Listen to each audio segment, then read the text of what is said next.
महाराष्ट्र के वज़ीर-ए-आला उद्धव ठाकरे ने जिस तरह मुंबई में 500 स्क्वायर फीट के रकबे वाले मकानात को टैक्स फ्री करार दिया है, उसी तर्ज पर औरंगाबाद में भी 600 स्क्वायर फीट के मकानात को टैक्स फ्री किया जाए।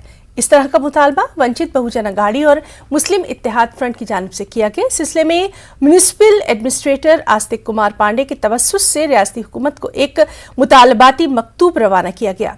इस नुमाइंदा वक्त में वंचित और मुस्लिम इत्तेहाद फ्रंट के लीडरान शामिल रहे। वाज़ेह है कि वज़ीर-ए-आला उद्धव ठाकरे ने नए साल के तोहफे के तौर पर मुंबई में 500 स्क्वायर फीट के मकानात को टैक्स फ्री करार दिया है। में जो 600 स्क्वायर फीट के जितने मकानात हैं उनके ऊपर टैक्स माफ़ किया जाए, क्योंकि हम देख रहे हैं कि शिवसेना ने अभी जो है बॉम्बे के अंदर 500 स्क्वायर फीट के घरों के ऊपर टैक्स माफ़ किया गया है। और मैं उद्धव ठाकरे साहब से कहता हूं कि आप जो है औरंगाबाद के साथ जो है सौतेला सलूक मत करें, क्योंकि जब शिवसेना पनपी थी महाराष्ट्र के अंदर तो पहले जो है उन्होंने बॉम्बे कब्ज़ा करे थे और दूसरे पे जो है औरंगाबाद कब्ज़ा करे। तो हमारी मांग है कि ये जो 500 स्क्वायर फीट का फैसला मुख्यमंत्री साहब ने लिया है उसे औरंगाबाद के हद के लिए 600 स्क्वायर फीट का किया जाए और जितने भी 600 स्क्वायर फीट के घर है उनको माल मत्ता कर जो है वो माफ़ किया जाए, क्योंकि कोविड की वजह से लोगों की नौकरियां गई है, लोगों के धंधे बंद गिर गए हैं, लोगों का रोजगार डूब गया है। और ऐसे हालात में जो ईमानदार लोग हैं, जो टैक्स भरना चाहता है लेकिन उनको भी आज ये टैक्स पे करना संभव नहीं हो रहा है, इसलिए गवर्नमेंट ने ये 500 का जो निर्णय है 500 स्क्वायर फीट का उसे बदलने की ज़रूरत है, क्योंकि औरंगाबाद के हद में 500 स्क्वायर फीट से किसी को मुनाफा नहीं होगा, इसका किसी को बेनिफिट नहीं होगा। ज़्यादा से ज़्यादा घर जो है 600 स्क्वायर फीट। मालेगांव शहर में हिजाब की हिमायत में जमीयतुल उलमा मालेगांव की जानिब से चंद रोज़ कबल बुर्कापोश ख़वातीन का एक इजलास मुनक़िद किया गया और इस इजलास के इख्तिताम पर मीडिया से बातचीत करते हुए MLA मुफ्ती इस्माइल ने हिंदू मजहब में भी पर्दे को तरजीह दी जाती है, इसकी मिसाल देते हुए देवी माता सीता और लक्ष्मण जी के रामायण में लिखे गए एक हिस्से का जिक्र किया था और बताया कि पर्दा किस कदर ज़रूरी है।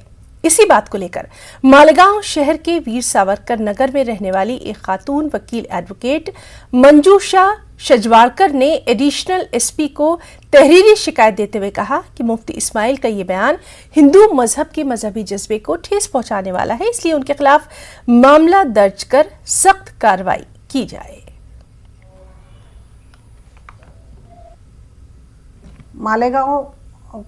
मालेगांव मध्य के आमदार मौलाना मुफ्ती इस्माइल साहब, इन्होंने जो महिलाओं का हिजाब और बुर्का पहनने के बारे में जो मेलावा लिया था वहाँ, उसके बाद में उन्होंने इलेक्ट्रॉनिक्स मीडिया को बाइट देते हुए हमारी आराध्य देवता माता सीता के बारे में कुछ गलत बयानबाजी की, जिसमें उन्होंने कहा कि माता सीता बुर्का और हिजाब पहनती थी और इसलिए वो गैरों के कैद में भी वो सलामत रही।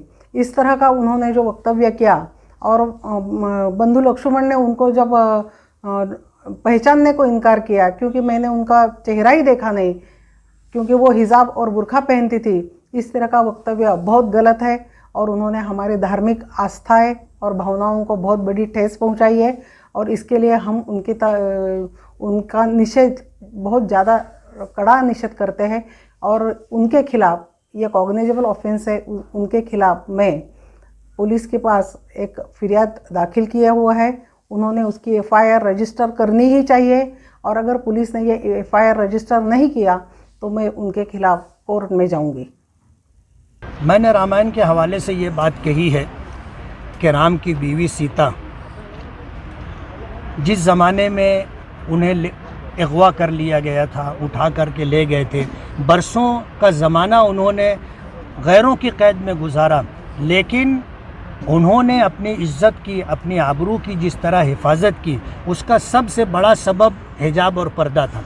और उसका उदाहरण ये है कि उनके देवर लक्ष्मण ने जब उनको पहचानने के लिए कहा गया कि ये औरतें खड़ी हुई हैं, इसमें तुम देखो सीता कौन है, तो उन्होंने ये जवाब दिया था कि आज तक मैंने अपनी भाभी का चेहरा नहीं देखा है, कभी नज़र उठा करके उनके सर तक अपनी निगाह नहीं पहुंचाई है, मैं अपनी भाभी को पैर से पहचान सकता हूं। उन्होंने खड़ी हुई औरतों के कदमों को देखा, पैरों को देखा, पैर और पाजेब से अपनी भाभी को पहचाना था। तो हमारा ये दावा है कि रामायण और हिंदू धर्म में भी औरतों को पर्दे का हुक्म है, माजी में ये कल्चर रहा है। औरंगाबाद की क्राइम ब्रांच और साइबर सेल ने MIDC वालोच में मुश्तरका कार्रवाई करते हुए ऑनलाइन क्रिकेट सट्टेबाजी का पर्दाफाश किया। इस मामले में पुलिस ने दर्जनों मोबाइल और नकद रकम जब्त की। पुलिस ने सट्टेबाजी के इल्जाम में 7 अफराद को गिरफ्तार किया। पुलिस कमिश्नर निखिल गुप्ता का कहना है कि ऑनलाइन सट्टेबाजी के नेटवर्क को तोड़ने के लिए इस गिरोह की तह तक पहुंचने की कोशिश की जा रही है और कसूरवारों को बख्शा नहीं जाएगा। ऑनलाइन क्रिकेट बैटिंग, जब पाकिस्तान क्रिकेट लीग पे जो मैच चल रहे उस पर बैटिंग हो रही थी, वहाँ छापा मार के वहाँ से तकरीबन 7 आरोपी और 2.5 लाख का मुद्देमाल, जिसमें 7 मोबाइल, 1 टैबलेट और कुछ चीज़ें बरामद की है। देखिए, जुआ खिलाना तो गलत है, लेकिन जुआ खेलना भी गलत है। तो जो लोग जुआ खेल रहे हैं वो भी उतने ही कानून की नज़र में अपराधी हैं जितने कि खिलाने वाले। तो इसमें कौन लोग हैं जो हमेशा खेलते हैं, लगातार खेलते हैं, तो उनको भी पूछताछ के लिए बुलाया जाएगा। अभी जो इस बार की जो रेड में है, कैश कम मिली है, लेकिन इनिशियल पूछताछ से और जो मोबाइल है उनसे पता चल रहा है कि ऑनलाइन ट्रांजैक्शन ज़्यादा हो रहा है। तो जो खेलने वाले हैं उनसे भी अब कोई दुकान लगा के इस तरह का सट्टा खिलाना थोड़ा मुश्किल है, इसलिए अलग अलग जगहों पर मूविंग व्हीकल्स में ये सट्टा खिलाया जा रहा है। तो ये ऑनलाइन ट्रांजैक्शन ज़्यादा हो रहा है। तो इन्वेस्टिगेशन के दौरान हम ये भी ढूंढेंगे कौन से बैंक अकाउंट है जहाँ पैसा जा रहा है, किसके नाम से है। तो ये सारी मालूमात हम लोग इन्वेस्टिगेशन में। म्यूजिक एल्बम बनाने वाले यूट्यूबर्स भी आजकल बेहद मकबूलियत हासिल कर रहे हैं। बड़े शहरों के अलावा छोटे शहरों में म्यूजिक एल्बम बनाने का रुझान भी तेजी के साथ परवान चढ़ता दिखाई दे रहा है। नांदेड़ में भी सैयद वाजिद उर्फ रॉकी नामी एक नौजवान ने म्यूजिक एल्बम बनाने की कामयाब कोशिश की और इसके लिए रिकॉर्ड किए जा रहे गानों में उन्होंने अपनी बस्ती के हालात को बेहद ही अनोखे और बेहद खूबसूरत अंदाज में पेश किया। और दिलचस्प बात यह है कि उनका ये गाना सोशल मीडिया में जबरदस्त वायरल हो रहा है, मकबूल हो रहा है।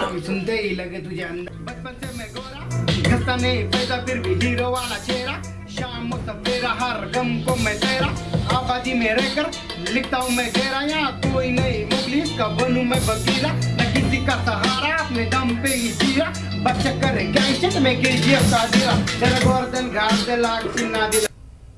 इसे मैं हिप हॉप करता। हिप हॉप मतलब अभी कल्चर है, जैसा अपना दिवाली, ईद, ये कैसा कल्चर रहता है, ये बाहर का कल्चर है।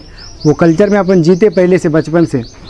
तो डांसिंग वगैरह तो मैं पहले से करता, तो हिप हॉप वो कल्चर में ऑलरेडी है। तो मैं बाकी के रैपर को सुनता आ रहा, अभी क्रेज़ ज़्यादा बढ़ गया हिप हॉप का, तो मुझे क्या बोलते हो, उसकी पसंद ज़्यादा आने लगी, ये चीज़ की पसंद आने लगी चीज़। और मेरे को भी लगा कि मैं भी अपने दुख दर्द जो भी रहेंगे अपने एरिया का, ये मैं भी लिख सकता। तो मैंने लिखना स्टार्ट करा। इसके पहले भी मेरा गाना है और ये गाना मैंने रिप्रेजेंट करा मेरे हुड को। हुड मतलब अपन जहाँ रहते, जो मेरा एरिया है उसको मैंने रिप्रेजेंट किया।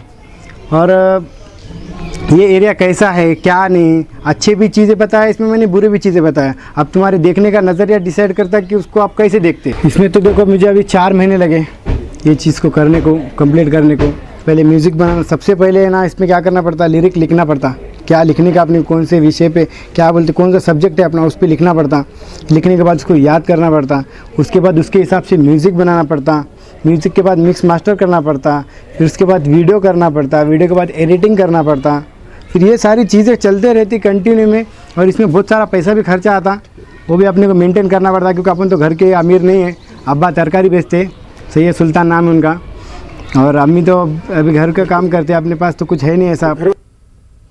अकोला में मेडिकल फील्ड में दाखिला हासिल करने वाले तलबा, तालिबात और उनके वालिदैन का इस्तकबाल किया गया। तालीम और दीगर समाजी खिदमत अंजाम देने वाली तंजीम फ्लाइंग कलर्स की जानिब से इन तलबा की खूब हौसला अफजाई की गई। इस दौरान प्रोग्राम में शरीक माहिरीन ने उम्मीद जाहिर की कि MBBS और MS वगैरह में मजीद मुस्लिम बच्चे दाखिला लेने की कोशिश करेंगे।